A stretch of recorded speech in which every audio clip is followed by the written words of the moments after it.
Olá a todos que acompanham o canal Palavra do Cristão. Nesse vídeo darei início a um novo quadro, chamado O que a Bíblia diz sobre. Nesse primeiro episódio, veremos o que a Bíblia diz sobre a corrupção. Para começar a nossa reflexão, vou citar uma frase do jurista Rui Barbosa, que infelizmente representa o que estamos passando no Brasil. De tanto ver triunfar as nulidades, de tanto ver prosperar a desonra, de tanto ver crescer a injustiça, de tanto ver agigantarem-se os poderes nas mãos dos maus, o homem chega a desanimar-se da virtude, a rir-se da honra e a ter vergonha de ser honesto. Complementando a conhecida frase do renomado pensador, em Miqueias capítulo 7, versículos 2 a 3, é dito o seguinte: pereceu da terra o homem piedoso, e não há entre os homens um que seja reto. Todos armam ciladas para sangue, cada um caça seu irmão com uma rede. As suas mãos fazem diligentemente o mal. O príncipe exige a condenação, o juiz aceita suborno, e o grande fala da corrupção da sua alma. E assim, todos eles são perturbadores. Quando falamos corrupção, sempre lembramos dos políticos ou da política. Mas a corrupção é mais complexa do que se imagina. Ela está presente em todos os ambientes, mesmo dentro da igreja, e na sociedade como um todo, o que inclui empresas, comerciantes, feirantes e prestadores de serviço. O livro do Êxodo, em seu capítulo 23, versículo 8, nos alerta sobre o suborno. Também suborno não aceitarás, pois o suborno cega os que têm vista e perverte as palavras dos justos. Em Provérbios, capítulo 17, versículo 23, é relatado que o ímpio aceita o suborno em segredo, com o fim de perverter a verdade. Em ambos os casos, haverá ganho pessoal, e a pessoa se valerá da corrupção, do engano e da desonestidade, algo que Deus abomina, como é ensinado em Isaías capítulo 5, versículos 22 a 23. Pois tais atitudes ferem a justiça, tanto a de Deus quanto a dos homens. A propina, palavra muito citada hoje em dia, principalmente nos diversos escândalos envolvendo políticos e empresários, se caracteriza quando alguém oferece certa quantia ou paga alguém para induzir outro a praticar atos ilícitos. E também é descrita na Bíblia, precisamente em Lucas capítulo 3, versículos 12 a 13. Chegaram também os cobradores de impostos para serem batizados, e lhe perguntaram: Mestre, que devemos fazer? Respondeu-lhes: não peçais mais do que o que vos está ordenado. No nosso dia a dia, percebemos a corrupção quase que diariamente. Mas por questões culturais, ou má educação, má criação, achamos normal e aceitável algo que não vai contra a moral e não nos incomoda, embora muitas das vezes seja crime, um ilícito penal. São exemplos de corrupção: furar fila, seja no banco ou em outro estabelecimento, adquirir produtos falsificados, sabendo que o são, colar nas provas escolares, não devolver o troco dado a mais pelo caixa da padaria, do açougue, etc. Furtar qualquer tipo de sinal ou energia, como sinal de TV a cabo, iluminação de rede pública, furto de água com instalações de equipamentos para tanto, ou rede sem fio, no caso Wi-Fi, tentar subornar o agente de trânsito para não pagar a multa, fazer gambiarras quando dá prestação de serviços, cobrar mais por determinado serviço, aproveitando-se do desconhecimento ou da ignorância da pessoa sobre determinado bem. Esse último caso geralmente ocorre em oficinas mecânicas e assistências técnicas de aparelhos eletrônicos. Nesse contexto, o livro de Miqueias capítulo 6, versículo 11, descreve: poderei eu inocentar balanças falsas com um saco de pesos enganosos? De maneira semelhante, em Provérbios capítulo 11, versículo 1, está escrito: balança enganosa é a abominação para o Senhor, mas o peso justo é o seu prazer. Como os comerciantes e empresários em geral visam somente o lucro, não é de se espantar que desde muito tempo a corrupção já fosse utilizada como forma de garantir um ganho a mais, enganando e lesando o consumidor. Nesse caso, o consumidor pagaria mais e receberia menos, pois a balança estava adulterada.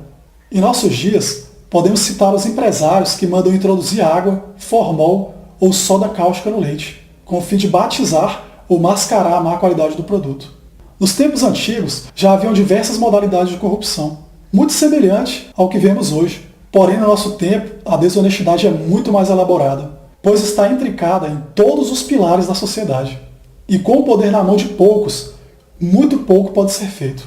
Mas se esse pouco for feito, já será o suficiente. Uma estratégia seria não reeleger políticos envolvidos com corrupção, denunciar preços abusivos ou propagandas enganosas aos órgãos de defesa do consumidor, bem como informar os órgãos de fiscalização sobre produtos adulterados. Esses são alguns exemplos. Em Deuteronômio capítulo 25, versículos 13 a 16, é dito o seguinte: Não terás 2 pesos na tua bolsa, um grande e um pequeno. Não terás 2 medidas em tua casa, uma grande, uma pequena. Terás somente pesos exatos e justos, e medidas exatas e justas, para que se prolonguem os teus dias na terra que o Senhor teu Deus te dá. Pois o Senhor teu Deus abomina todo aquele que pratica tal injustiça. Nesse cenário, podemos citar outros exemplos de corrupção: sonegação de impostos, assim como a falsa declaração do imposto de renda, com a omissão de bens e valores, sonegação de benefícios previdenciários junto à Seguridade Social, não emitir nota fiscal, criar falsos descontos ou iludir o consumidor a pagar mais do que o produto vale realmente, bater ponto para o colega de trabalho, faltar ao serviço e apresentar atestado médico falso, criar defeitos em determinado produto a fim de que o consumidor pague mais por um serviço, dentre outros. Onde há o poder, parece que há de haver corrupção. Infelizmente, é o que vemos e presenciamos diariamente. Isso ocorre onde há cargos, sejam eles quais forem. Como dizia Abraham Lincoln, para conhecermos uma pessoa, basta que a gente dê poder a ela. Em Deuteronômio capítulo 16, versículos 19 a 20, está descrito: Não torcerás a justiça, nem farás acepção de pessoas. Não tomarás subornos, pois o suborno cega os olhos dos sábios e perverte a palavra dos justos. Segue a justiça, e só a justiça, para que vivas e possuas a terra que o Senhor teu Deus te dá. Assim, a corrupção pode macular todos os poderes da sociedade, tanto o executivo, o legislativo ou o judiciário, bem como o próprio poder que emana do povo. Se esse poder vem contaminado desde a origem, tudo o que dele provém também será contaminado, como uma árvore que dá frutos ruins. De tal modo, as leis, as decisões judiciais, as obras públicas, tudo isso será corrompido. O líder de um povo geralmente é o reflexo desse próprio povo. O Salmo 82, versículos 2 a 5 relata: Até quando defendereis os injustos, e tomareis partido ao lado dos ímpios? Defendei a causa do fraco e do órfão, protegi os direitos do pobre e do oprimido, livrai o fraco e o necessitado, tirai-os das mãos dos ímpios. Eles nada sabem e nada entendem, andam em trevas. O que se vê hoje são políticos ou agentes dotados de poder e de imunidades, o que os tornam quase semideuses, visto que não podem ser punidos, ou há tantos privilégios que dificilmente o serão. A oportunidade de legislar em causa própria e o poder cegam a muitos, e os tornam praticamente intocáveis. Nesse caso, a saída, como antes dito, seria não reeleger políticos envolvidos em corrupção e lutar pelo fim do foro privilegiado e das regalias. No livro de Isaías capítulo 10, versículos 1 a 2, está escrito: Ai dos que decretam leis injustas, e dos escrivães que escrevem perversidades, para privar da justiça os pobres, e para arrebatar o direito dos aflitos do meu povo, despojando as viúvas e roubando os órfãos. No mesmo livro, no capítulo 1, versículo 23, é relatado: Os teus príncipes são rebeldes, companheiros de ladrões. Cada um deles ama o suborno, e corre atrás de presentes. Não fazem justiça ao órfão, e não chega perante eles a causa das viúvas. Percebe-se que desde aqueles tempos as leis eram usadas em causa própria, protegendo alguns e onerando ou prejudicando a outros, principalmente os menos favorecidos.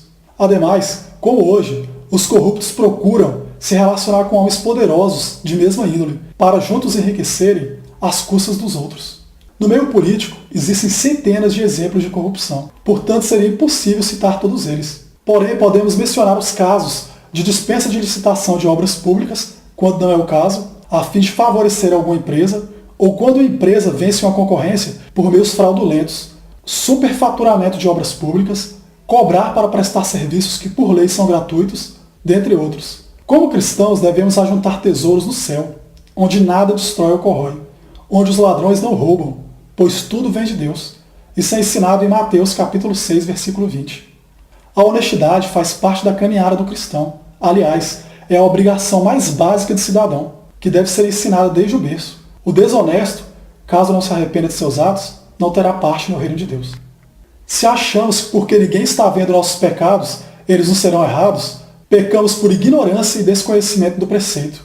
Pois em Provérbios capítulo 15, versículo 3, é dito que os olhos do Senhor estão em todo lugar, contemplando os maus e os bons, e nada fica oculto, tudo acaba sendo descoberto, como ensina Marcos capítulo 4, versículo 22. O livro de Provérbios capítulo 29, versículo 2, ainda nos alerta que quando o governo é formado de homens justos e honestos, o povo vive feliz. Mas quando os líderes de uma nação são maus e desonestos, o povo chora de tristeza.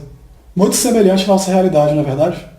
Combater ou denunciar a corrupção é um dever do cristão, pois ele deve não apenas anunciar o reino, mas também denunciar o erro.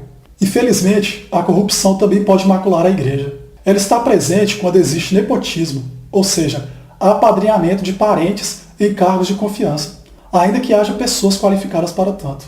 Também ela existe no uso de doações ou do dízimo para a compra de apartamentos, jatinhos, carros, sejam nacionais ou importados, bem como quando se faz acepção de pessoas, quando há bajulação ou predileção, quando há o charlatanismo e o curandeirismo, isto é, a propaganda ou o comércio da cura, aproveitando-se da fragilidade das pessoas acometidas por problemas. E por fim, a pregação da prosperidade como dádiva de Deus, na qual somente a busca por sucesso financeiro importa, quando na verdade devemos buscar primeiro o reino de Deus, e tudo mais nos será acrescentado. Eu encerro mais este vídeo por aqui, espero que minhas palavras tenham gerado uma reflexão. Um abraço a todos e fiquem com Deus. Até mais.